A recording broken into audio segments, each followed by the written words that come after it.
The scent of bergamot and old money clung to the air like a warning I should have heeded. My wrists ached where the silk restraints bit into my skin.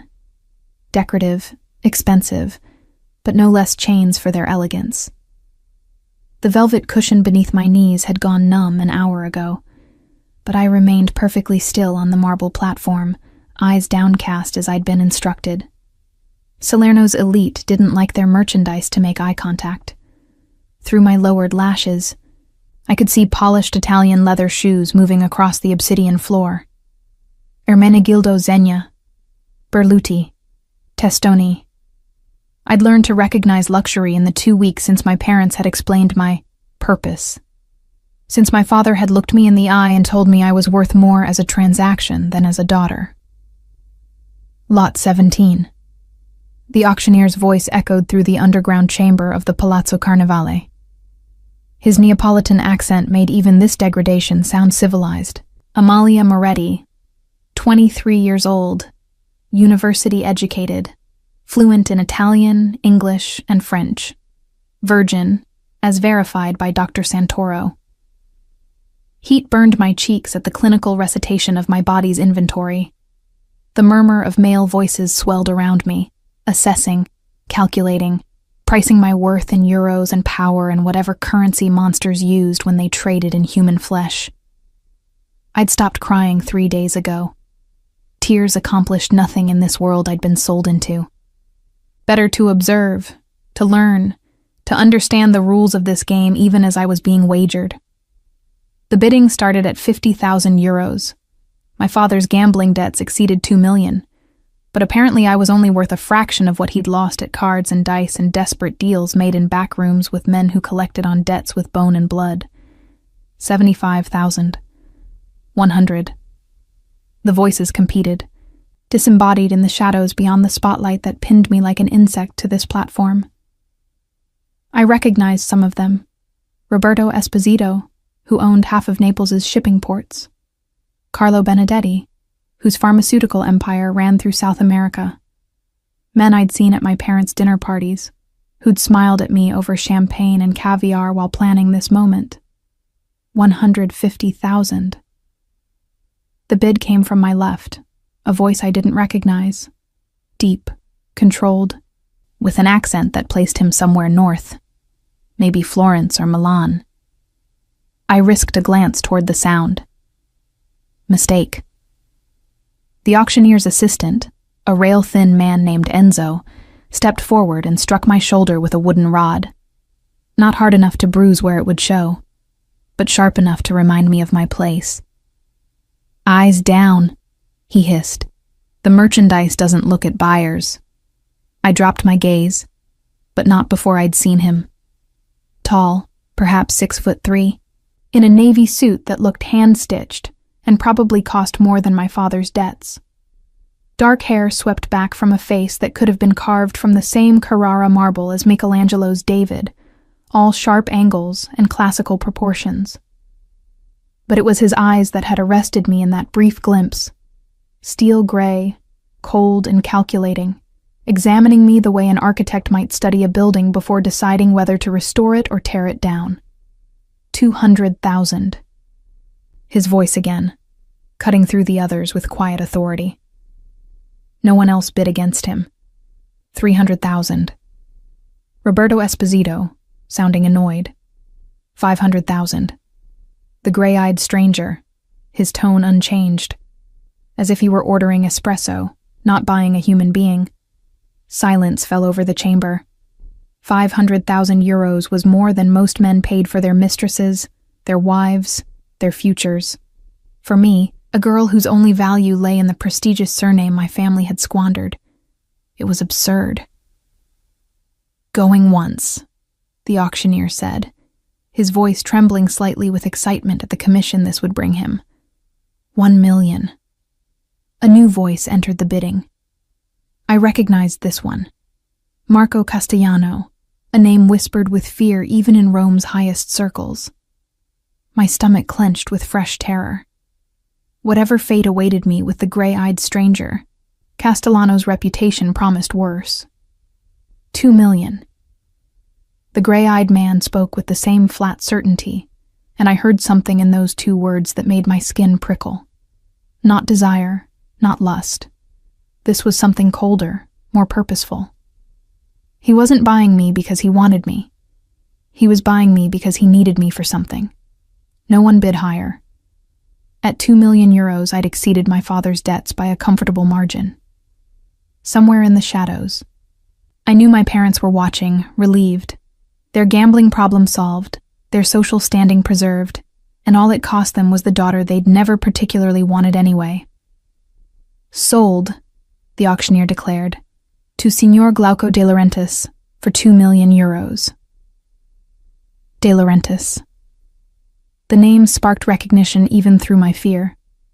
I'd heard it before, whispered in the same breath as words like architect and untouchable, and the man who builds empires and buries enemies. But that couldn't be right. Glauco de Laurentiis was a legitimate businessman, a renowned architect who'd designed half of Italy's modern luxury hotels.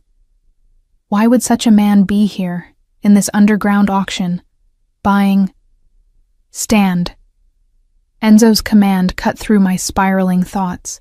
My legs had gone numb from kneeling. I struggled to rise, wobbling on the absurd heels they'd forced onto my feet. Before I could fall, a hand gripped my elbow, strong, steady, proprietary.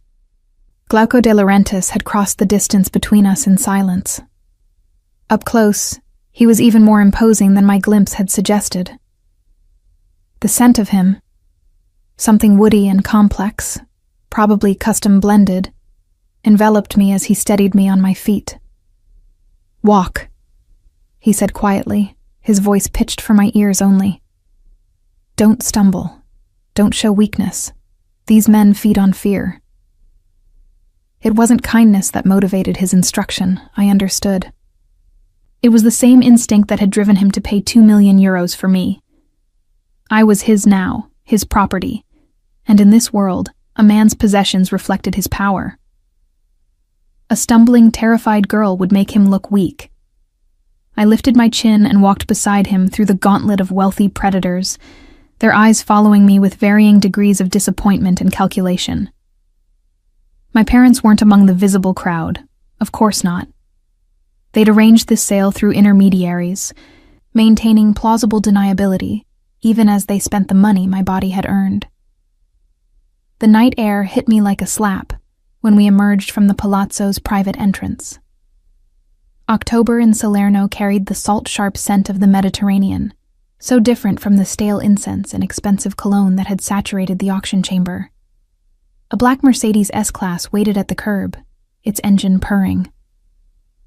Glauco opened the rear door himself, his hand still firm on my elbow as he guided me inside. The leather seats were butter-soft, heated against the evening chill. He slid in beside me, close enough that I could feel the warmth radiating from his body, and the driver pulled away from the curb without needing instruction. We drove in silence for 5 minutes before I found my voice. "Where are you taking me?" "Home." He didn't look at me, his attention fixed on the passing streets, as Salerno gave way to the winding coastal road. "I don't have a home anymore," I said, the bitterness I'd been swallowing for 2 weeks finally surfacing. "My parents made that quite clear." "No," he agreed, his tone clinical. "You don't. But I do. Villa Neapolis. You'll live there." Villa Neapolis. I'd heard of it. Everyone on the Amalfi Coast had. The impenetrable fortress that Glauco de Laurentiis had built on the cliffs above Positano. All glass and steel and architecture so modern it looked like it had been carved from the future. No one entered without invitation. No one left without permission. "As what?" I asked, needing to understand the terms of my captivity. "Your mistress? Your servant? Your... What am I to you?" Finally, he turned to look at me. In the dim interior of the car, his gray eyes were unreadable, but I felt the weight of his assessment like a physical touch. "You're a tool," he said simply. "A very expensive, very specific tool that I've been searching for 20 years to acquire." The honesty was worse than a lie would have been. At least a lie would have implied I mattered enough to deceive. "What do you need me for?" My voice came out smaller than I'd intended. "Revenge." The word fell between us like a blade. "Your surname is Moretti. Your grandfather was Lorenzo Moretti. Your father is Antonio Moretti. Do those names mean anything to you?" I nodded slowly. "My grandfather died before I was born. Some kind of business rivalry that went bad. My father never spoke about it." "No," Glauco said, his voice dropping to something darker, more dangerous. "I imagine he wouldn't. It's difficult to explain to your daughter that her grandfather was responsible for the massacre of an entire family. Difficult to mention that the blood money from that betrayal built the comfortable life she's enjoyed for 23 years. Ice spread through my veins. "I don't understand." "You will." He turned away from me again, his profile sharp against the window as the Mediterranean glittered in the moonlight beyond. "My parents, my 2 brothers, my sister, all dead, because Lorenzo Moretti sold our family's location to our enemies for 3 million euros. You cost me 2 million, Amalia. A bargain considering what your bloodline owes mine." The casual cruelty of the mathematics took my breath away. My life, quantified and compared to deaths that had occurred before I was born. Debts I hadn't incurred, passed down through blood and surname like original sin. "I had nothing to do with that," I whispered. "No," he agreed. "But you're a Moretti, and in my world, family debts are inherited along with everything else." He finally looked at me again, and something in his expression made my pulse race with a fear more visceral than anything I'd felt in the auction chamber. "You'll live in my home, Amalia. You'll eat at my table, wear clothes I provide, exist entirely within my control. And when the time comes, you'll stand exactly where I place you and serve the purpose I bought you for." "Which is?" His smile was cold, calculated, absolutely certain. "Bait." The Villa Neapolis rose from the cliffs like something conjured from stone and spite. Floor-to-ceiling windows reflected the dawn breaking over the Mediterranean, turning the entire structure into a mirror that threw the sun back at itself defiantly. As our car wound up the private road, the only access point I noted, flanked by security cameras and men whose suits couldn't quite hide their weapons, I understood that Glauco hadn't just built a home. He'd constructed a fortress designed to keep the world out and his possessions safely trapped within. "Beautiful, isn't it?" His voice held a note of pride that hadn't been present during our earlier exchange. "I designed every detail myself. 3 years of planning, 2 years of construction. The structure can withstand a Category 5 hurricane, a 7, 5 magnitude earthquake, and a coordinated assault by up to 20 armed men." "You sound like you're expecting all 3, I said, my exhaustion making me reckless. "I'm expecting worse." He gestured as we passed through wrought iron gates that closed automatically behind us. "But they'll never reach you. These walls have never been breached." The casual inclusion of me in his security calculations should have been comforting. Instead, it reinforced what he'd already made clear. I was a possession to be protected, not because I mattered, but because losing me would represent a failure of his defenses. The driver, a silent man who'd been introduced simply as Tommaso, pulled the Mercedes into an underground garage that housed a collection of vehicles worth more than most people earned in a lifetime. A silver Maserati, a black Lamborghini, several motorcycles that looked designed for speed rather than comfort, and, incongruously, an old Fiat 500, lovingly restored, its cherry red paint gleaming under the garage's lights. "My mother's car," Glauco said, following my gaze. "The only thing that survived the fire." I wanted to ask about the fire, about the massacre he'd mentioned, about the 20-year vendetta that had led him to purchase me like livestock. But something in his expression as he stared at that restored Fiat warned me against it. Some wounds were too fresh to probe, even 2 decades later, An elevator carried us from the garage to the main floor, its mirrored walls reflecting us back at ourselves. Him composed and controlled in his perfect suit. Me disheveled and exhausted in the ivory dress they'd forced me into for the auction. My wrists still bearing the faint marks from the silk restraints. The villa's interior was as stunning as its exterior. Minimalist furniture in shades of cream and gray, artwork that I recognized from auction catalogs, a Caravaggio, a Modigliani, pieces worth millions displayed casually on walls designed to showcase them perfectly. Everything positioned with architectural precision, every sightline calculated, every shadow intentional. "Arya will show you to your room," Glauco said as a woman appeared from one of the hallways. She was perhaps 50, with steel gray hair pulled into a severe bun and eyes that assessed me with the same critical precision Glauco had shown. "You'll bathe, rest, and eat. Tomorrow, we begin your education." Education in what? In how to survive here. He was already turning away, dismissing me. "In the rules of silence that govern this house. In the role you'll play when I choose to deploy you." And if I refuse to play along? The question stopped him mid-step. He turned back slowly, and the look he gave me was colder than anything I'd seen in the auction chamber. "Then you'll discover that the 2 million euros I paid for you wasn't a purchase. It was an investment.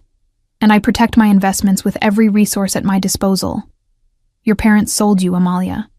They took my money and signed papers that transferred all legal guardianship to me.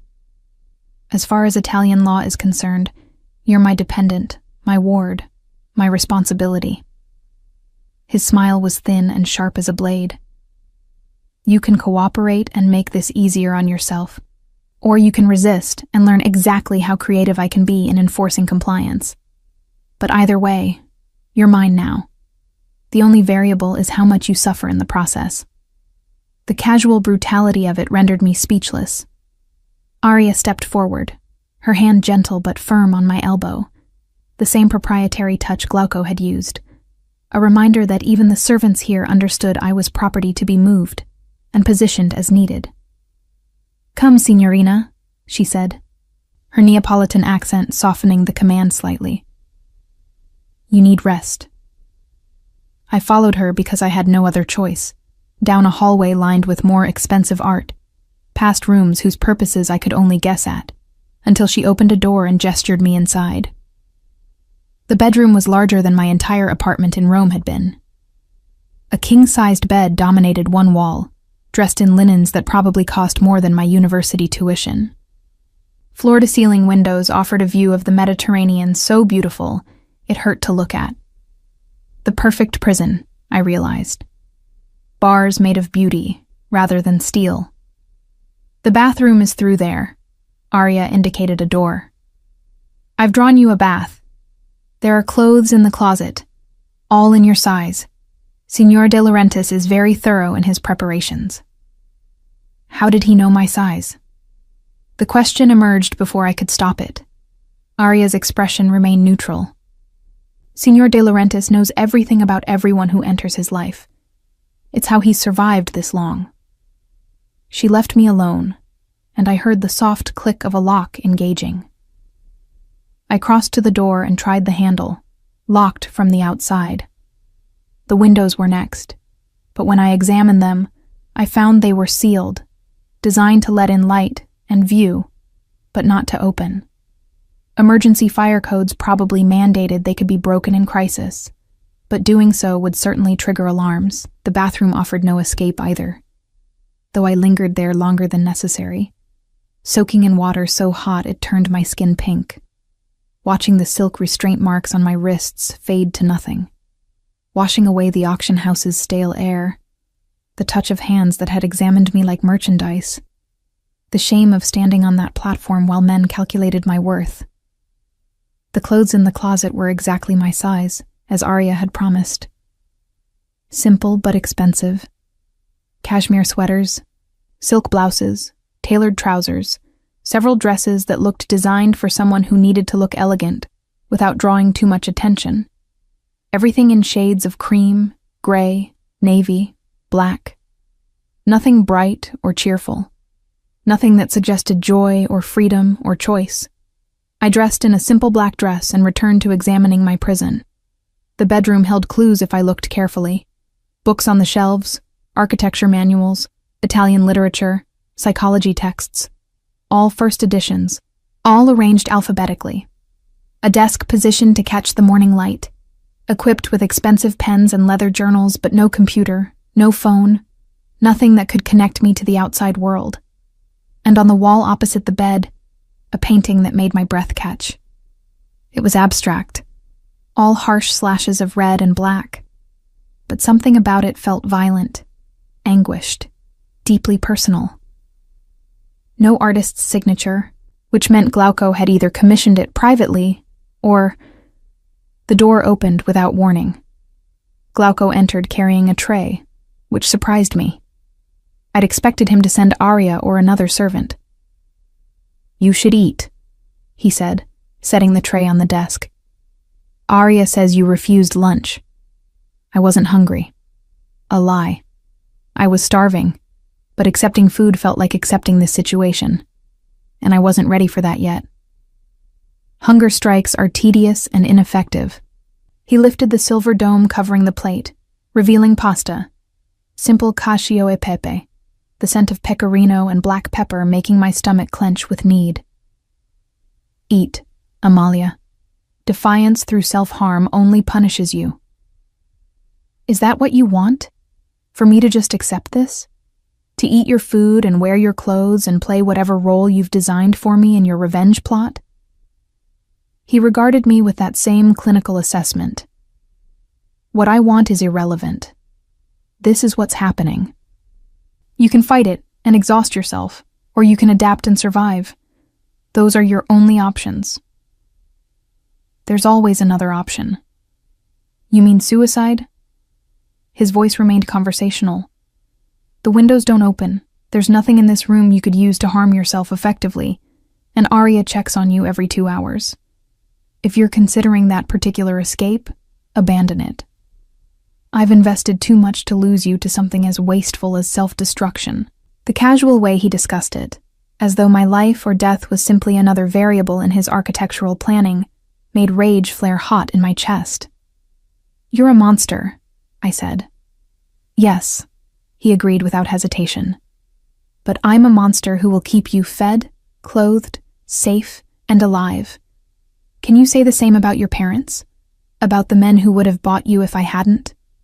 The question landed like a blow because he was right. My parents had sold me to the highest bidder without considering what that buyer might do with his purchase. At least Glauco was honest about his monstrosity. I crossed to the desk and picked up the fork, spearing pasta with more force than necessary. His satisfaction at my capitulation was barely visible, just a slight relaxation in his shoulders. But I saw it. "Good," he said. "Tomorrow, we begin your education. You'll learn the layout of this villa, the rules that govern it, and the names and faces of the men who will eventually see you and understand what your presence here means." "Which is?" "That I've claimed a Moretti." He moved toward the door, then paused. "That painting you were examining, I made it. The night I learned what your grandfather had done to my family. I was 13 years old, and I spent 3 hours throwing paint at canvas, trying to externalize rage that had nowhere else to go. The confession was unexpected, vulnerable in a way nothing else about him had been. Why keep it? To remember. His hand rested on the doorknob. To never forget what I'm owed. Your grandfather took everything from me. My family, my childhood, my ability to trust anyone outside these walls. 20 years I've spent building toward this moment, and you, Amalia Moretti, are the final piece. Of your revenge. Of my justice. He opened the door. Sleep. Tomorrow begins your transformation from a girl who was sold into a weapon I'll use to destroy everyone who destroyed me. After he left, I ate the pasta mechanically, tasting nothing, and tried not to think about what it meant to be someone's weapon. But as I lay in that too-soft bed, watching moonlight paint silver patterns on the ceiling, I couldn't stop my mind from cataloging details.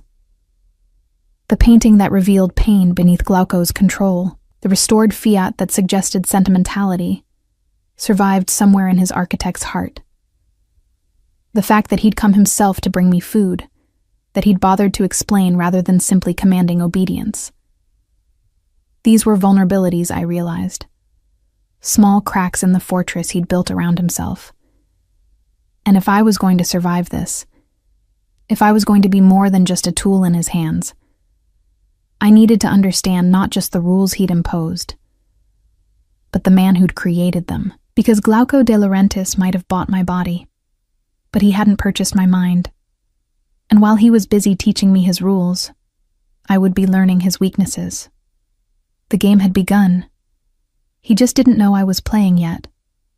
The morning light woke me, streaming through those beautiful, unopenable windows, like a reminder that even the sun was complicit in my captivity.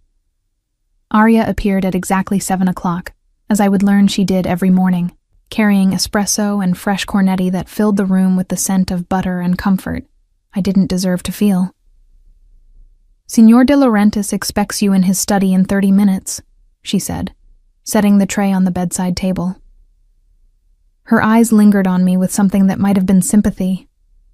Wear the gray dress, hair pulled back, no jewelry. Why no jewelry? Today you learn to disappear. She turned toward the door, then hesitated. Signorina, a word of advice. Don't ask him about his family. Don't mention the fire. Don't speak unless he invites it. These are the rules that keep you safe here. After she left, I followed her instructions, choosing the prescribed gray dress, expensive silk that whispered against my skin, and pulling my dark hair into a severe bun that made me look older, more anonymous. The mirror showed me a stranger, a ghost in expensive clothing, exactly what Arya had said I needed to become. Glauco's study was on the 3rd floor, accessed through a private elevator that required a key card I didn't possess. Arya escorted me, her hand light on my elbow, and left me at the heavy wooden door carved with geometric patterns that probably held some architectural significance I couldn't decipher. Enter. Glauco's voice responded to my knock. The study was all dark wood and leather, floor-to-ceiling bookshelves holding volumes in Italian, English, French, and what looked like Russian. Architectural models covered a massive table near the windows, buildings in various stages of conceptual development, miniature cities he could control and perfect before attempting them in reality. He sat behind a desk that looked like it had been carved from a single piece of walnut, wearing a charcoal suit that somehow made him look more dangerous than the casual clothes I'd glimpsed when he brought me food last night. His gray eyes lifted from the documents he was reviewing and assessed me with clinical precision. Good, he said. You can follow instructions. That's a start. What am I supposed to call you? The question emerged before I could stop it. Signor de Laurentiis, sir, master. His lips curved in something that wasn't quite a smile. Glauco is fine when we're alone. In front of others, you'll use whatever title the situation demands. But here, in private, I'm just the man who owns you.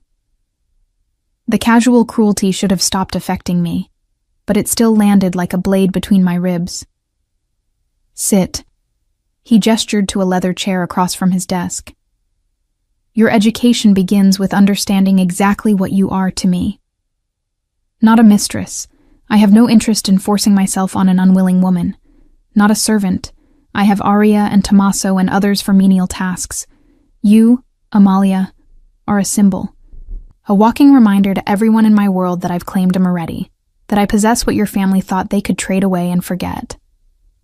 A trophy. A message. He opened a folder and slid it across the desk. Inside were photographs, old, some in black and white, others in the faded colors of 1990s film stock. A family. Parents who looked happy, 2 boys and a girl clustered around what must have been a younger Glauco. maybe 10 years old, all of them laughing at some shared joke the camera had captured. "This is what your grandfather destroyed," Glauco said, his voice dropping to something colder. "My father, Dante De Laurentiis, was a builder like me. Not architecture. He worked construction, honest labor, sending money back to family in Calabria. My mother, Elena, cleaned houses for wealthy families. We weren't rich, but we were happy, content." His finger traced the edge of a photograph showing the entire family at a beach, the same beach I could see from my window. My older brother, Luca, wanted to be a doctor. My sister, Sofia, studied piano. My younger brother, Marco, was only 6 years old. "What happened to them?" "Your grandfather happened." Glauco closed the folder with deliberate care. "My father witnessed something. A meeting between Lorenzo Moretti and leaders of the Conte family, our region's most powerful crime organization. Just saw them together, nothing more. But Lorenzo decided that even the possibility of testimony was too risky. He sold my father's name, our address, our entire family's location to the Contis for 3 million euros. My stomach twisted. And they burned our house while we slept, or tried to. I woke to smoke and Sofia screaming. Managed to get her and Marco out through a window before the flames reached our room. But Luca was already gone, overcome by smoke. My parents were trapped in their bedroom. His voice remained clinical, narrating horror like it was an architectural problem to be solved. I watched our house burn with my family inside while Sofia cried, and Marco asked when Mama was coming out. Jesus. The word escaped me like a prayer. Sofia died 3 months later. Pneumonia, the doctor said, but it was really the smoke damage to her lungs. Marco survived another year before a car accident. No witnesses, no explanation, just a child who'd seen too much ending up dead on a road outside Salerno. He looked up at me, and I saw nothing in his eyes, just calculation and cold certainty. I was 13 years old, and suddenly I was alone with nothing but 3 million euros. The blood money Lorenzo Moretti received, which his family had to pay to me in restitution when the courts connected him to the Conte family. Guilt money, they called it, an inheritance built on ashes. I'm sorry. The words felt absurdly inadequate. I don't want your apology, Amalia. I want your obedience. He stood, moving to the windows, his broad shoulders blocking the sunlight. I took that 3 million and I built an empire. Studied architecture, started designing buildings for the same wealthy families who'd destroyed mine, made myself indispensable, untouchable. Every structure I created, every fortune I earned, all of it serving one purpose, to reach the point where I could afford you. Why me specifically? Why not just... I didn't know how to finish the sentence. Why not just kill my father? Why not burn my family's house the way yours burned?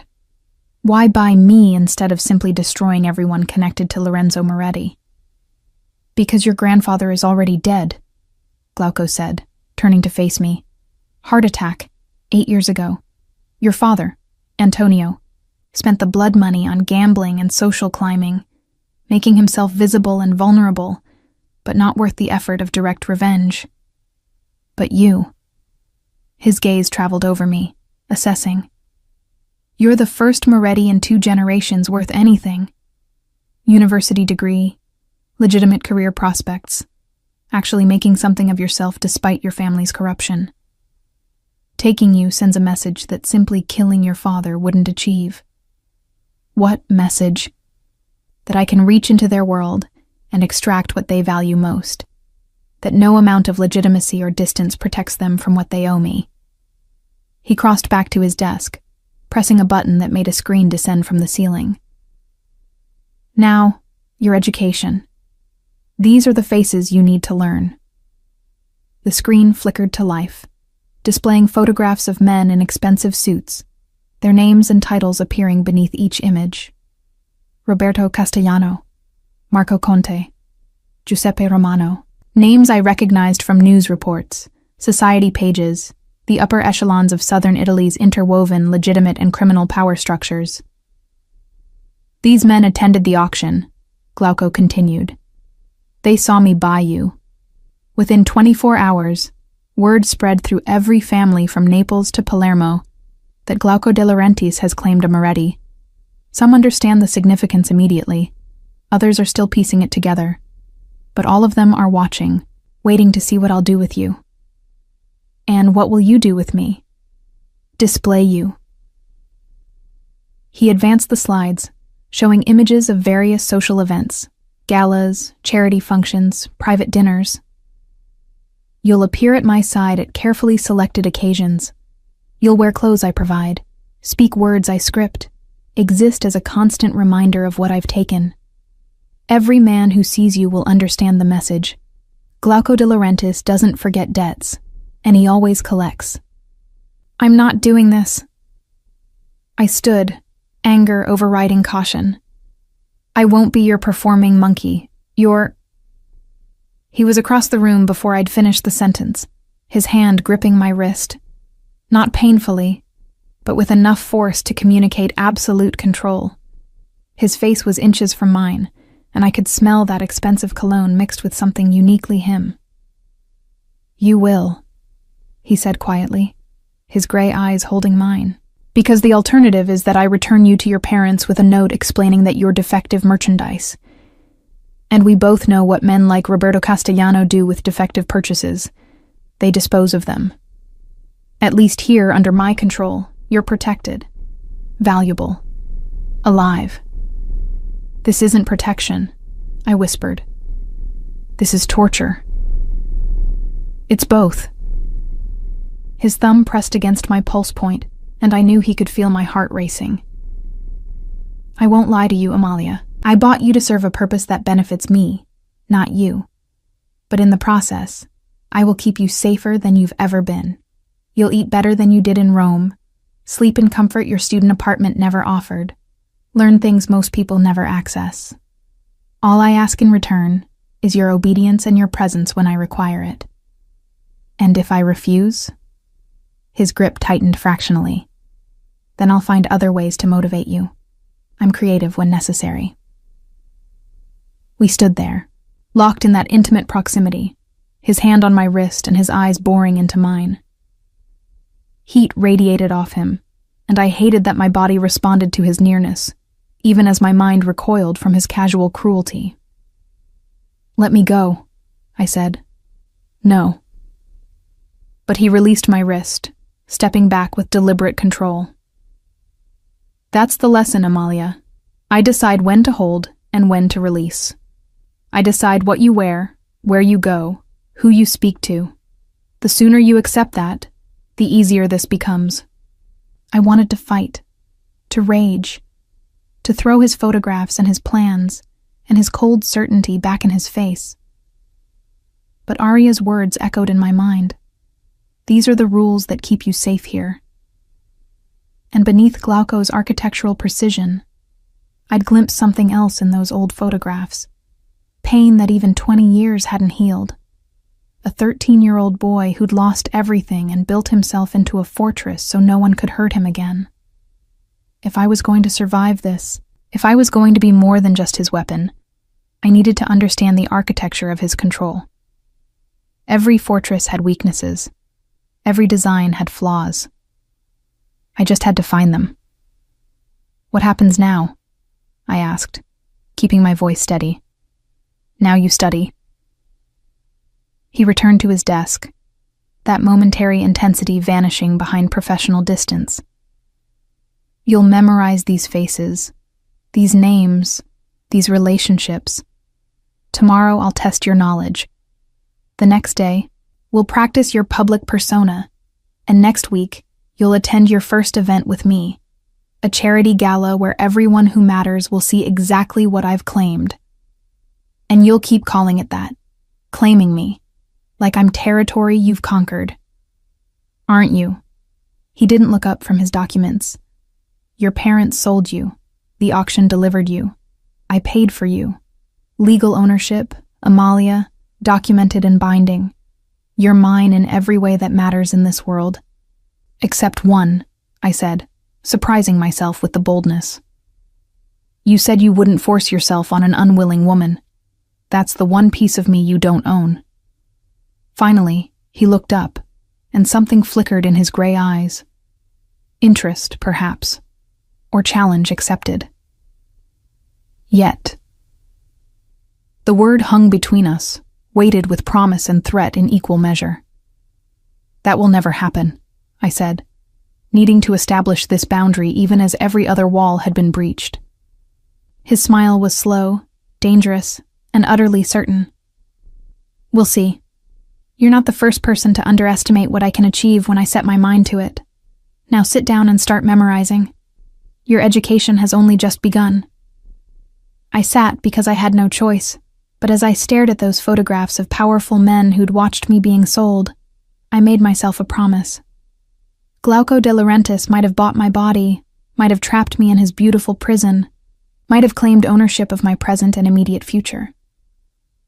But my mind remained my own. And while he was busy turning me into his weapon, I would be learning his weaknesses, mapping the architecture of his control, and planning for the day when I could redesign this prison from the inside out. The game had rules. I just needed to learn them well enough to break them. The dress arrived 3 days before the event, delivered in a box lined with tissue paper so fine it dissolved under my fingers like snow. Midnight blue silk that seemed to absorb light rather than reflect it, with a neckline that would reveal my collarbone and the hollow of my throat without exposing too much. Elegant, expensive, designed to make me look like I belonged at Glauco's side without outshining him. Perfect fit, Ardia murmured as she helped me into it for the initial try-on. Signor de Laurentiis has an excellent eye. He seems to have an excellent everything. I tried to keep the bitterness from my voice, but failed. 3 weeks had passed since the auction. 3 weeks of memorizing faces and names, practicing the art of being present but invisible, learning to speak when spoken to, and disappear into expensive backgrounds when not needed. The villa had become familiar, even as it remained a prison. I knew every room I was permitted to access, every window that wouldn't open, every camera angle that tracked my movements through corridors and spaces. But I'd also started to notice the things Glauco probably didn't realize he was revealing. The way he paused at the painting I'd noticed in my room, his painting, whenever he passed it in the hallway. The old Fiat in the garage that he'd sometimes sit in for hours, just sitting, not driving, as though proximity to his mother's memory was a form of prayer. The single photograph he kept on his desk of a young girl at a piano, fingers poised over keys she'd never play again. These were the cracks in his fortress. Small, barely visible, but there. Remember, Glauco said the morning of the gala, summoning me to his study for final instructions. You're there to be seen, not heard. If someone asks you questions, deflect to me. If someone tries to engage you in private conversation, remain polite but distant. You represent my claim, nothing more. Your symbol, I recited, the words bitter on my tongue. Your message to the men who destroyed your family. Something flickered in his expression.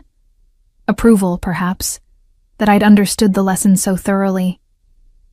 Exactly. Tonight, every person in that ballroom will see you and understand what it means that a De Laurentiis possesses a Moretti. Possesses. I met his gaze steadily. You keep using that word. Because it's accurate. He stood, circling his desk to stand before me, close enough that I had to tilt my head back to maintain eye contact. You belong to me, Amalia.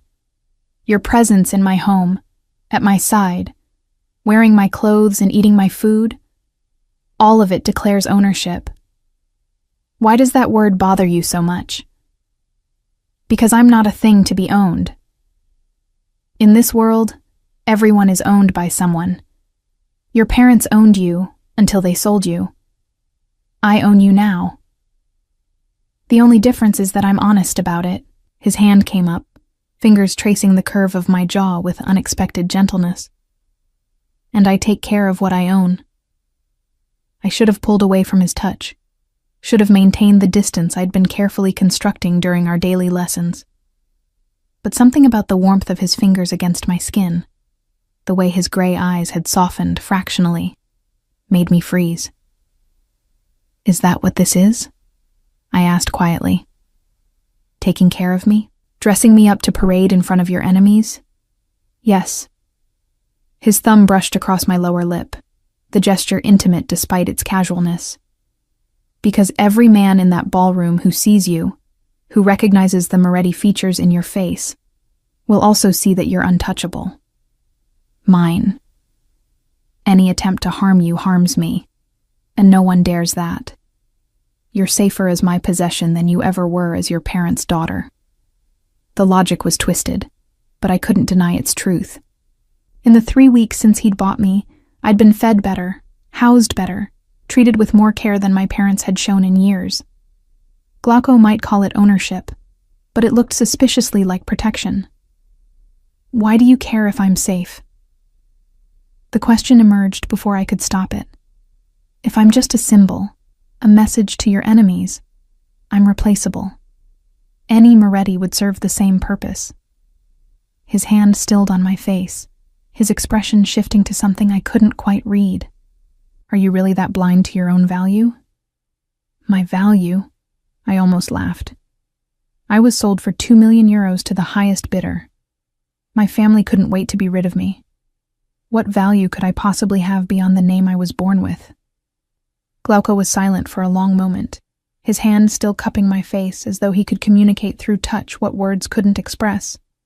Then he stepped back, that professional distance reasserting itself. "Get ready," he said, his voice neutral again. "The car leaves at 7. The Palazzo Reale in Naples had been transformed for the charity gala, its Baroque opulence polished to mirror shine. Chandeliers dripped crystal light over marble floors where Italy's elite circulated in designer clothes, worth more than most people's annual salaries. I recognized faces from the photographs I'd memorized. Roberto Castellano with his cold smile and calculating eyes, Marco Conte who'd bid against Glauco at the auction, women dripping with jewelry that probably financed arms deals and drug shipments. Glauco's hand was firm on the small of my back as we entered, his touch communicating ownership and protection simultaneously. I'd learned to read his body language over the past 3 weeks, the tension in his shoulders when someone he particularly despised approached, the fractional softening when he looked at architectural details he appreciated, the absolute stillness that meant he was calculating several moves ahead in whatever game he was playing. "Glauco!" A booming voice cut through the polite murmur. "I heard rumors you'd taken a companion, but I didn't believe it until now." Antonio Ricci, owner of half of Naples' luxury hotels, and, according to my studies, a man who'd profited from the same Conte family contracts that had killed Glauco's family. His gaze swept over me with undisguised appreciation that made my skin crawl. "Antonio." Glauco's voice was cordial but cool. "May I present Amalia Moretti? Amalia, this is Antonio Ricci." The way he said my surname, weighted with significance, made Antonio's eyes widen fractionally. "Moretti? As in Lorenzo Moretti?" "His granddaughter," Glauco confirmed, his hand tightening possessively on my waist. "A fortunate acquisition." "Acquisition." Antonio's smile didn't reach his eyes. "I see. And how does Antonio Moretti feel about his daughter being acquired?" "I imagine he's relieved to have his debt settled." Glauco's tone made it clear this line of questioning was over. "If you'll excuse us, I need to introduce Amalia to the evening's hosts." We moved through the crowd, and I felt eyes following us, heard whispers that confirmed Glauco's intentions were working perfectly. The message was being received. He'd claimed a Moretti, making visible what should have remained hidden, forcing everyone to acknowledge debts and histories they'd prefer to forget. "You're doing well," Glauco murmured, as we paused near one of the floor-to-ceiling windows overlooking the Bay of Naples. Your posture is perfect, your expression appropriately neutral. You've learned the role. I'm a quick study, I said, accepting the champagne flute he pressed into my hand. For show only. He'd instructed me not to actually drink, to maintain perfect control at all times. Yes, you are. Something in his tone made me look up at him, and I found him studying me with that clinical assessment I'd come to recognize. You're smarter than I initially calculated, more observant. You see patterns most people miss. The compliment, unexpected and backhanded, made heat rise to my cheeks. Is that a problem? On the contrary. His lips curved in a slight smile. It makes you more valuable. A mindless symbol would serve my immediate purpose, but an intelligent one. That has possibilities I hadn't fully considered. Before I could ask what he meant, a woman's voice cut through our conversation. Glauco, darling, you've been hiding from me all evening. She was beautiful in the way poisonous things are beautiful.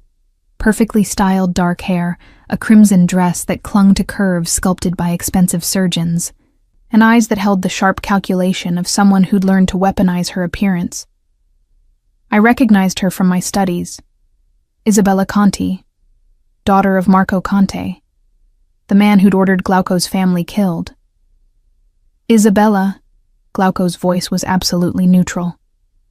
I wasn't aware you'd be attending. Daddy insisted. Her gaze slid to me, dismissive and assessing in equal measure. And who's this? A new project? Amalia Moretti. Glauco said my name like a weapon. Amalia, this is Isabella Conti. The surname landed between us like a blade. Isabella's perfect composure cracked fractionally, just enough for me to see genuine surprise followed by rapid calculation. Moretti, she repeated slowly, as in the family that. She trailed off, realization dawning. Oh, Glauco, even for you this is twisted. Is it? His hand on my waist was possessive steel. I simply acquired something of value, no different than your family's various acquisitions over the years. The reference to the Conte family's criminal enterprises made Isabella's eyes narrow. Careful, darling. These games have a way of ending badly for everyone involved. I don't play games, Isabella. I execute plans. He steered me away before she could respond, his hand tight enough now that I knew I'd have finger-shaped bruises tomorrow. Are you okay? I asked quietly, as we moved to a less crowded corner of the ballroom. Why wouldn't I be?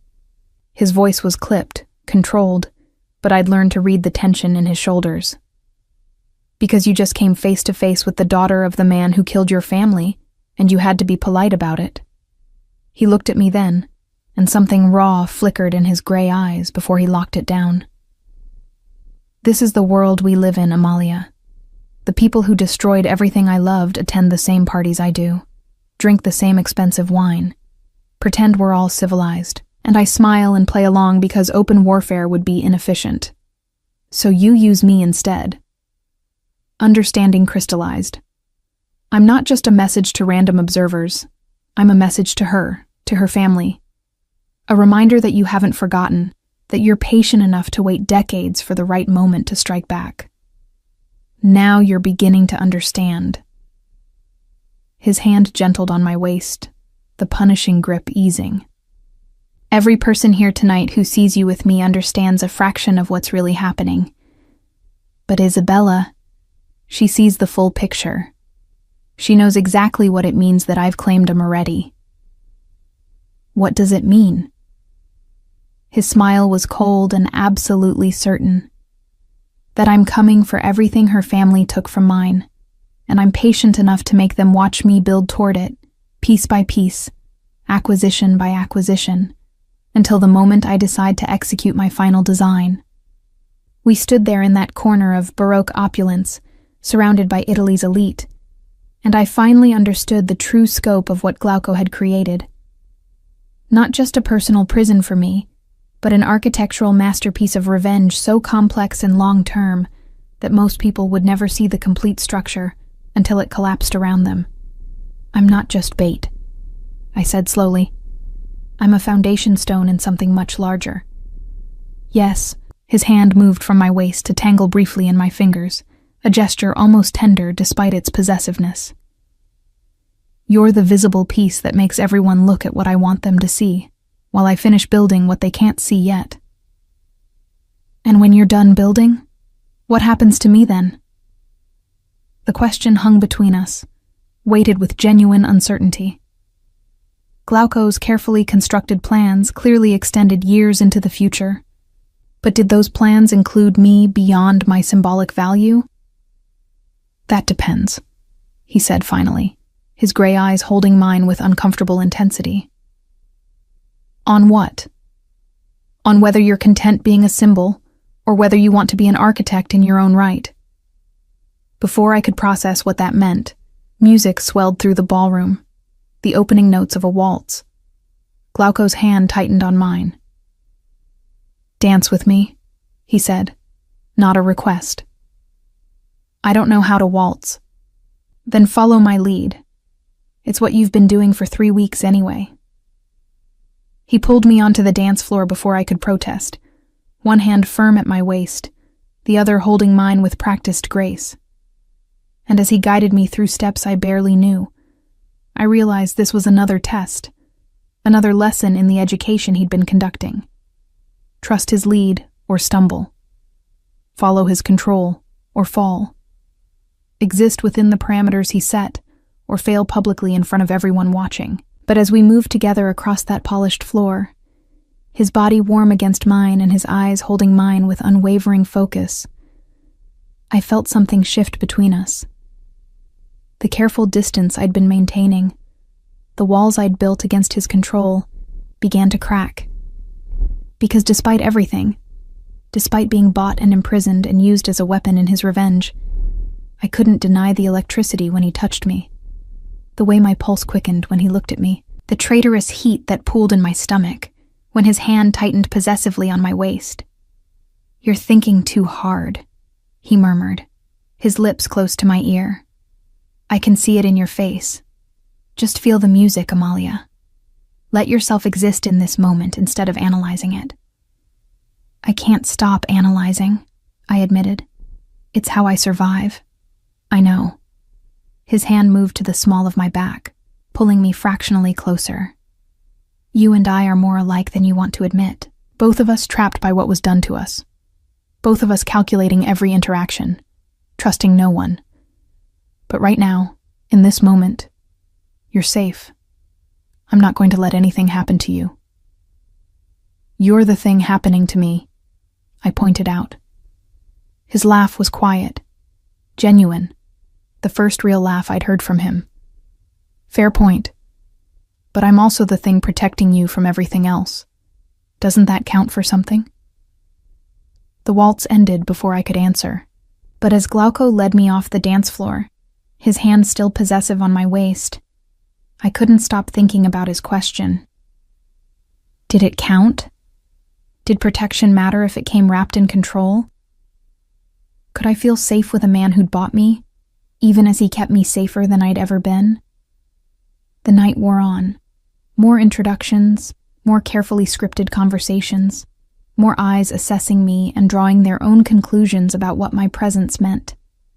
And through it all, Glauco remained at my side, his hand always touching me somewhere, waist, elbow, shoulder, a constant physical reminder of ownership that was starting to feel less like imprisonment and more like something else, something dangerous, something I couldn't afford to feel. The morning after the gala, I woke to find Glauco sitting in the armchair near my window, backlit by Mediterranean sunrise, watching me sleep. That's disturbing, I said, pulling the sheets higher despite being fully clothed in the silk pajamas Arya had laid out. Is it? He didn't apologize or move, just continued studying me with that clinical intensity. I wanted to see you when you didn't know you were being observed. People reveal more in unguarded moments. And what did I reveal? That you talk in your sleep. A slight smile curved his lips. In Italian, no less. Though your accent needs work. Something about architecture and broken foundations. Heat flooded my cheeks. I'd been dreaming about his revenge structure, trying to map its complete design, identifying potential weaknesses. Of course, I'd talk through the analysis aloud. I can't control what I say when I'm unconscious, I said defensively. No, but it's illuminating nonetheless. He stood, moving to the edge of my bed with that fluid grace that reminded me he'd probably trained in something. Martial arts, maybe. Or dance. Last night went well. You performed exactly as instructed. Several people have already contacted me about you, wanting to know more. Should I feel accomplished that I successfully played puppet? You should feel successful that you're learning to navigate this world on its own terms. He sat on the edge of the mattress, close enough that I could smell his cologne. Something expensive and woody that I'd grown familiar with over the past weeks. But there's been a complication. My stomach clenched. What kind of complication? Your father. Glauco's expression was unreadable. He's demanding to see you. Claims I've imprisoned you illegally, that the sale wasn't valid, that he wants his daughter back. The laugh that escaped me was bitter. 3 weeks ago, he couldn't wait to sell me. Now he wants me back? Let me guess. He ran through the $2 million already and thinks he can renegotiate. Astute. Glauco's hand came to rest on the bed near my hip, not quite touching but close enough to make me hyper-aware of his presence. The money is gone. Gambling debts, bad investments, maintaining the lifestyle he's grown accustomed to. And now he's realized that having you in my possession gives me leverage over him that he didn't anticipate. What kind of leverage? The kind that comes from everyone now knowing a De Laurentiis owns a Moretti. Your father's business associates, his social connections, all of them are asking questions about why he sold his daughter to me specifically. Some are beginning to piece together the history, to remember the massacre 20 years ago. His gray eyes held mine. Your presence in my home is making him look either complicit or stupid, and Antonio Moretti's ego can't tolerate either interpretation. So what happens now? That depends on you. He shifted closer, and I felt the mattress dip under his weight. I could refuse to see him, which would escalate the situation and potentially force him to take legal action. Or I could allow a meeting, let you see for yourself what he really wants. But if we do the latter, you need to understand something crucial. What? His hand finally made contact, fingers wrapping around my wrist where my pulse hammered against his touch.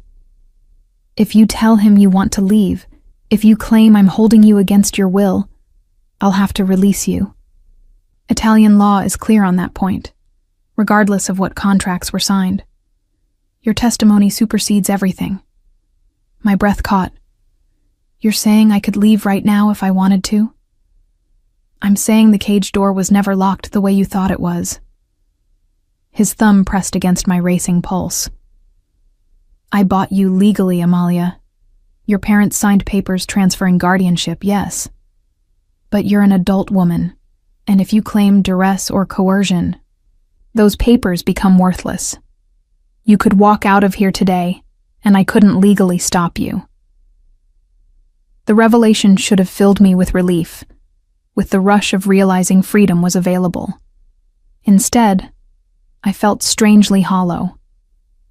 Why are you telling me this? Because I want you to choose to stay. His voice dropped to something rawer, more honest than anything I'd heard from him before. I want you to understand that every day you remain here is a choice you're making, not something I'm forcing on you. You're not my prisoner, Amalia. You're my... You're what? I prompted when he trailed off. He was silent for a long moment, his hand still circling my wrist, his gray eyes searching mine as though trying to decode a structure he couldn't quite understand. I don't know yet, he admitted finally. That's the problem. You were supposed to be a tool, a symbol, a weapon I could wield against my enemies. But somewhere between the auction and now, you've become something more complicated. Complicated how? Instead of answering, he leaned closer, his free hand coming up to cup my face with unexpected gentleness. Let me show you something. He stood, pulling me with him, and led me through the villa's corridors to a room I'd never been permitted to enter. His private suite. The space was minimalist like the rest of the villa, but personal in a way the public areas weren't. Architectural models covered every surface, buildings in various stages of completion.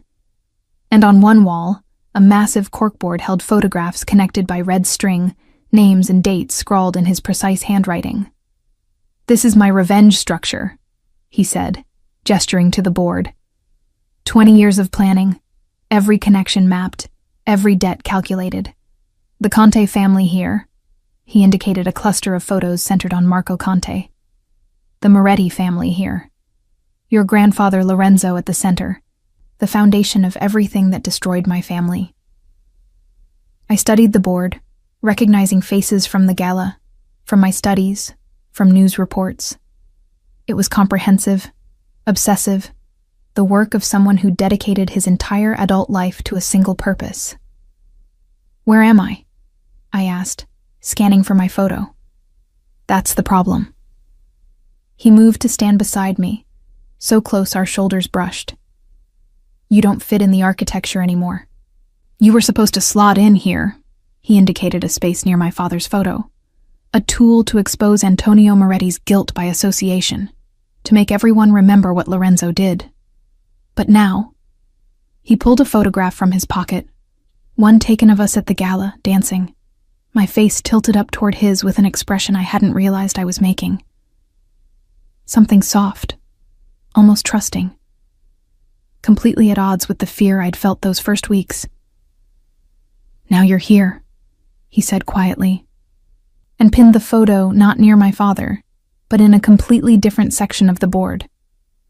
Separate, distinct, connected to him rather than to the revenge structure. "I don't understand." "Neither do I." He turned to face me fully, his hands coming to rest on my shoulders. "I bought you to use against your family, but somewhere in the process of teaching you to be my weapon, I started wanting you for reasons that have nothing to do with revenge. And that's problematic." My heart hammered against my ribs. "Why problematic?" "Because wanting something for its own sake, rather than its strategic value, is a weakness I can't afford." His hands tightened slightly. "Because the moment I start caring about you beyond your utility is the moment I become vulnerable. And I haven't survived this long by being vulnerable." "Maybe vulnerability isn't the same as weakness," I heard myself say, the words emerging before I'd fully thought them through. "Maybe it's just honesty about what you're actually feeling instead of what you've calculated you should feel." His laugh was quiet, almost bitter. "And what are you feeling, Amalia? When you look at me, what do you see?" The question demanded honesty, and I found myself giving it despite every self-protective instinct screaming at me to lie. "I see the man who bought me," I said slowly. "The man who trapped me in this beautiful prison and forced me to become his symbol. But I also see the 13-year-old boy who watched his family burn, who spent 20 years building armor so thick that nothing could hurt him again. I see someone brilliant and broken, and so focused on revenge that he's forgotten what it feels like to just exist without a calculated purpose." His hand slid from my shoulders to cup my face, and the tenderness in the gesture made my breath catch. "And how does that make you feel?" he asked, his voice barely above a whisper. "Terrified," I admitted. "Because despite everything you've done, despite knowing exactly what you are and what you want from me, I'm starting to care about you anyway. And that's the worst kind of Stockholm Syndrome, isn't it? When you can't tell the difference between survival instinct and actual feeling." Or maybe, his forehead came to rest against mine, it's just honesty breaking through the architecture we've both built to protect ourselves. We stood there, balanced on the edge of something neither of us had planned for, his breath warm against my lips and his hands gentle on my face. All he'd have to do was close the distance, and a sharp knock shattered the moment. Glauco stepped back immediately, that professional distance reasserting itself even as his eyes held a heat that betrayed how much the interruption cost him. Yes. His voice was controlled again, the vulnerability of seconds ago locked away. Signore. Tommaso's voice came through the door.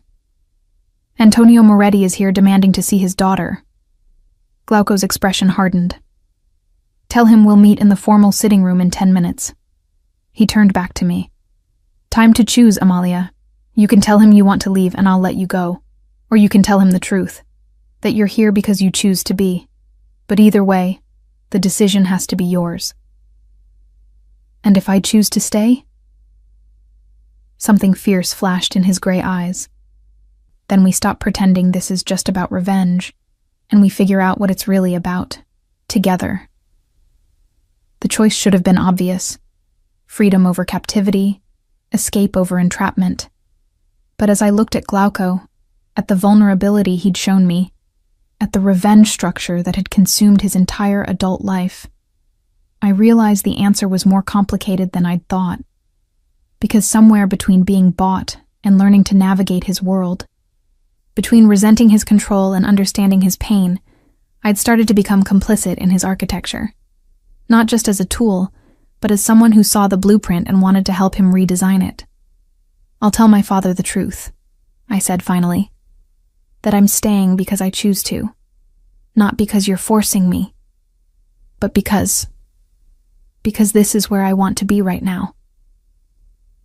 The relief that crossed Glauco's face was brief but unmistakable. You understand what that means? That everyone will think you've chosen your captor over your family? Let them think what they want. I lifted my chin. They sold me. You bought me. But I'm the only one who gets to decide what I'm worth and what I'm willing to do with that value. So yes, I choose to stay. Not as your prisoner, but as whatever complicated thing we're becoming. His hand found mine, fingers tangling together with the same possessive gentleness he'd shown moments ago. Then let's go face your father. And after he's gone, we'll talk about what happens next. About redesigning this structure we're trapped in together. As we walked through the villa toward the formal sitting room where my father waited, I felt the last of my resistance crumble. I was Glauco de Laurentiis's weapon, his symbol, his... what had he called it? Complication. But I was also my own person, making my own choices, even when those choices led me deeper into a beautiful, dangerous maze that I was starting to suspect I never wanted to escape from at all. The game had changed, and I was no longer just a piece being moved across his board. I was beginning to understand the rules well enough to make my own moves. My father looked smaller than I remembered. He sat in one of the formal sitting room's leather chairs, his expensive suit unable to hide the strain around his eyes. The way his hands trembled slightly as he gripped a coffee cup that Arya had surely provided with instructions from Glauco to be polite, but distant. Antonio Moretti had aged a decade in 3 weeks. Amalia. He stood when we entered, his eyes widening at the sight of me in the elegant cream dress Glauco had selected that morning, cashmere that whispered against my skin, expensive enough to make a statement. Tesoro, are you all right? Has he hurt you? Sit down, Antonio. Glauco's voice was controlled but hard. Your daughter is perfectly fine, as you can see. Fine? My father's voice rose. She's been imprisoned here for 3 weeks. I want her returned to me immediately. Do you? I found my voice before Glauco could respond. Do you really want me back, Papa? Or do you want the leverage you've realized I represent? My father's face flushed. Kara, you don't understand what you're saying. This man has clearly manipulated you, made you think that you sold me. I crossed to stand near the windows, needing distance from both men. That you took 2 million euros and signed papers transferring your parental rights without a second thought. No manipulation necessary for those facts, Papa. I was there.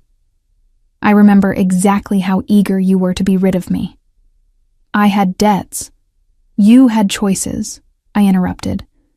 You could have sold property, could have declared bankruptcy, could have done literally anything, except put your daughter on an auction block like livestock.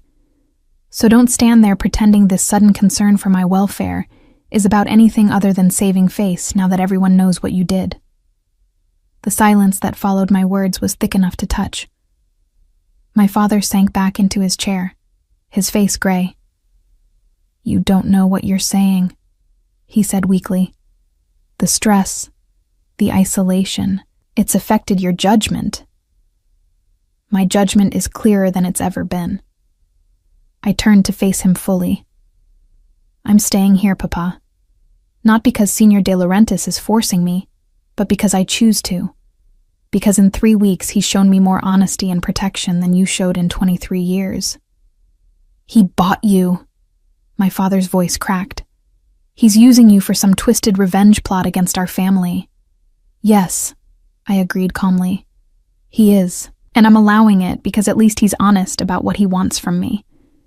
You pretended to be a father while planning to trade me away the moment it became convenient. I'll take honest exploitation over false love any day. Glauco had remained silent through this exchange, but I felt his presence behind me.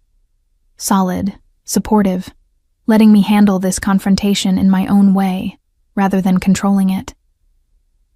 The realization made something warm bloom in my chest. Signor Moretti, Glauco said finally, his voice carrying the weight of finality. You've seen your daughter. You've confirmed she's alive, well treated, and here of her own free will. That satisfies any legal obligation I might have to permit this meeting. Now I suggest you leave before I decide to pursue legal remedies for the fraud you perpetrated in selling me defective merchandise. Defective? My father stood again, indignant. What are you talking about? You claimed she was a virgin. Glauco's hand came to rest possessively on my shoulder. You failed to mention she has a university degree, a sharp mind, and a willingness to speak her own mind. All qualities that make her far more valuable than the decorative symbol I thought I was purchasing, so perhaps I should be thanking you for the oversight. The casual claim of my virginity, something he had no way of knowing about and hadn't actually tested, made heat flood my cheeks. But I understood the strategy. He was marking territory, making my father understand that I was beyond his reach now in every possible way.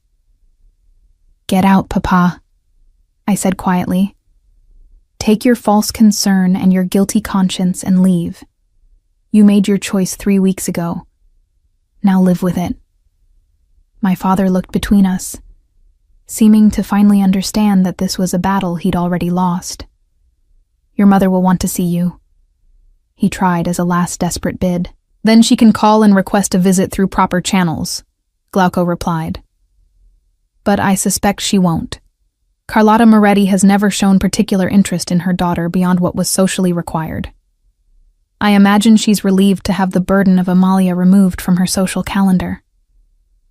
The accuracy of the observation, the cruel, precise truth of it, made my father flinch. Because we all knew it was right. My mother had been perfectly happy to see me sold if it meant maintaining her lifestyle. After my father left, escorted to his car by Tommaso with instructions never to return uninvited, Glauco and I stood in silence, looking out at the Mediterranean sparkling in the afternoon light. Thank you, I said finally. For what? For letting me handle that myself. For not controlling every word I said. His hand found mine, fingers tangling together with comfortable familiarity. You're not my puppet, Amalia. Never were, despite what I let you think those first weeks. I needed you to believe you were trapped, so you'd stop looking for exits and start seeing the structure I was actually building. Which is? He turned me to face him, both hands coming up to frame my face with that gentle possessiveness I'd come to crave despite myself. An empire where you're not a tool, but a partner. Where your intelligence and observation skills are assets I can deploy, not threats I need to contain. Partners in your revenge? Partners in everything. His thumb traced my lower lip. I want to teach you everything I know, Amalia. Architecture, strategy, how to read people and situations, how to build structures that last, and in return you'll teach me. Teach you what? His smile was self-deprecating. How to be human again. How to want something for its own sake rather than its strategic value. How to care about someone without calculating the return on investment. That's a tall order, I said, but I was smiling despite myself. You're up for it. He leaned closer, his breath warm against my lips. You've already started the work. Every time you challenge me, every time you refuse to simply accept what I tell you, you're chipping away at the armor I've built. And I'm starting to think that's exactly what I need. Glauco. He kissed me before I could finish the sentence, and unlike our earlier near misses, this was deliberate, intentional, a claiming that had nothing to do with revenge structures and everything to do with the complicated thing we'd been building between us. I melted into him, my hands fisting in his shirt, pulling him closer as heat pooled through my body. His arms came around me, holding me against him with a possessiveness that no longer felt like imprisonment, but like safety, like home, like something I'd been searching for without knowing it. When we finally broke apart, both breathing hard, he rested his forehead against mine. I'm still using you, he said, honesty cutting through the tenderness. Isabella Conti and her family are planning something. My sources confirm it. And when they move, you'll be the bait that draws them out. That hasn't changed. I know, I said, and I'm choosing to be that bait. But on one condition. What condition? You stop calling it using me and start calling it us working together. I want to see the complete revenge structure, Glauco. Every piece, every connection, every plan you've built over 20 years. And I want to help you refine it, strengthen it, make sure that when you finally execute, nothing can go wrong. Something fierce and proud flashed in his gray eyes. You want to be my architect, not just my symbol. I want to be your equal. I held his gaze steadily. Partners in every sense. You teach me your world, and I'll help you redesign the parts that don't work anymore. Starting with the part where you pretend you don't care about anything except revenge. His kiss this time was softer, almost reverent. Deal. But, Amalia? Yes? This partnership we're building? It's going to get dangerous. The Conte family doesn't forgive or forget, and when they realize you're not just my possession but my ally, they'll come for you specifically. Are you sure you want that target on your back? I thought about my father's gray face, my mother's indifference, the auction block where I'd been sold like merchandise. Thought about the past 3 weeks learning Glauco's world, seeing the intricate structure of power and control he'd built, understanding that the only way to be safe in this world was to be powerful. I'm sure, I said. Teach me everything. Make me dangerous enough that they'll think twice about coming for me. And when the time comes to execute your revenge, I want to be standing beside you, not hidden safely away. The next 3 months transformed me in ways I couldn't have imagined. Glauco kept his promise, showing me not just the revenge structure, but the complete architecture of his empire. I learned how to read contracts for the clauses that mattered, how to spot lies in body language, how to navigate conversations with men who'd mastered the art of saying everything while revealing nothing. I studied architecture itself, understanding how Glauco's buildings were designed not just for beauty, but for defensibility, how every structure he created contained hidden strengths that would only become apparent when tested. And I learned about the Conte family. Really learned, beyond the surface, facts I'd memorized those first weeks. Marco Conte had ordered the hit on Glauco's family not for the 3 million Lorenzo Moretti paid him, but because Dante De Laurentiis had witnessed a meeting between the Contis and a rival family, a meeting that would have exposed Marco's plans to eliminate his own brother and take sole control of the organization. Lorenzo Moretti had simply provided the excuse Marco needed and collected blood money for information he would have provided anyway. "My grandfather was worse than I thought," I said, one evening, as Glauco and I reviewed documents in his study. Our study now. He'd had a second desk installed so I could work beside him. "Most people are," Glauco replied without looking up from the architectural plans he was reviewing. "That's why you build your structures expecting betrayal rather than hoping for loyalty." "Is that what you expected from me? Betrayal?" "At first." He finally looked up, his gray eyes holding mine across the space between our desks. "But you've proven yourself loyal in ways I didn't anticipate. You ask hard questions instead of pretending to understand. You challenge my plans when you see weaknesses instead of blindly following. That's more valuable than unthinking obedience. Because partners are more useful than pawns. Because partners make better architects." He stood, crossing to my desk and perching on its edge. "Come here. I want to show you something." I joined him at the massive table where he kept his models and found a new structure I hadn't seen before. A building that looked impossibly delicate, all glass and steel balanced on what appeared to be a single point. "What is it?" "Our next project."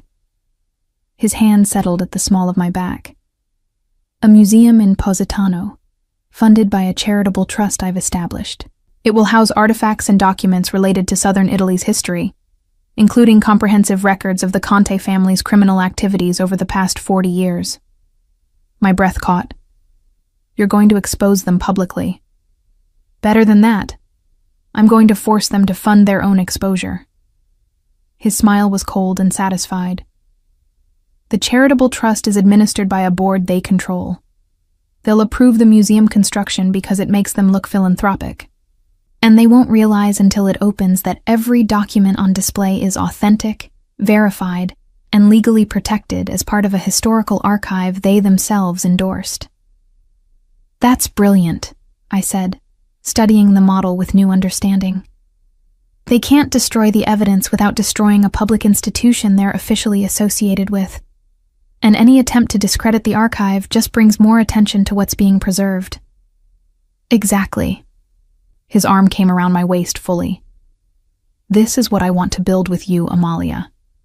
Not just revenge, but something that lasts beyond the moment of payback. Structures that protect truth, that make it impossible for powerful families to simply erase their crimes from history." I turned in his arms, looking up at him. "You're not just getting revenge. You're trying to change the entire system that killed your family. One building at a time."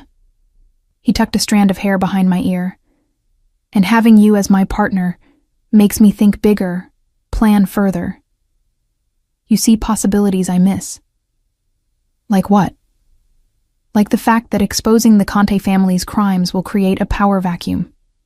Like the reality that someone will have to step in to fill that vacuum, to reorganize the legitimate business interests they'll have to abandon. Like the opportunity to reshape southern Italy's power structure into something less corrupt. You want to replace them." "I want to dismantle them and build something better in their place, using their own money, their own connections, their own carefully constructed legitimacy against them." His hands framed my face. "But that's a 20-year project minimum. Are you prepared for that? For building something that might not be complete in our lifetime?" The question should have overwhelmed me. I was 23 years old, and he was asking me to commit to a multi-decade conspiracy to reshape Italian organized crime through architectural planning and strategic philanthropy. But as I looked into his gray eyes, at the man who'd spent 20 years building toward revenge with patience and precision, I realized the answer was obvious. "Yes," I said simply. "I'm prepared. Teach me everything, Glauco." Make me your equal in every sense. And then let's build an empire of silence so complete that when the Conte family finally falls, no one will even hear them scream. His kiss was fierce, claiming a promise and a sealing of our partnership. And as his hands tangled in my hair, and I pulled him closer, I understood that I'd finally found what I'd been searching for without knowing it. Not freedom from captivity. That had never really been the issue. But purpose, partnership, a place where my intelligence and observation skills weren't liabilities to be hidden, but weapons to be deployed. Glauco de Laurentiis had bought me as a tool for revenge, but somewhere in the process of using me, he'd taught me to see the complete architecture of power. And now I was redesigning that architecture alongside him, becoming not his weapon, but his equal partner, in a conspiracy so vast and patient that most people would never see it coming until the structures they'd relied on for decades collapsed around them. The Conti family had killed his family for 3 million euros. We would spend the next 20 years making them pay in ways they couldn't imagine, not through violence or obvious revenge, but through the slow, inevitable erosion of every foundation they'd built their empire on, using their own money, their own pride, their own assumption that they were untouchable to bring about their downfall. It was beautiful. It was ruthless. It was exactly the kind of revenge that required an architect's precision and a partner's trust. And as Glauco lifted me onto the model table, scattering miniature buildings as he claimed me with a hunger that had nothing to do with revenge and everything to do with the bond we'd forged, I knew I'd made the right choice. I was Amalia Moretti no longer.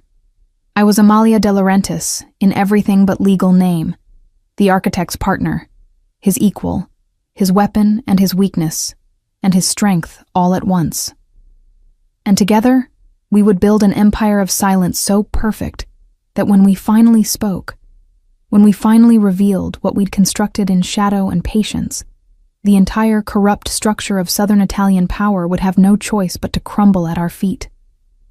The game was no longer his alone. It was ours, and we were just getting started.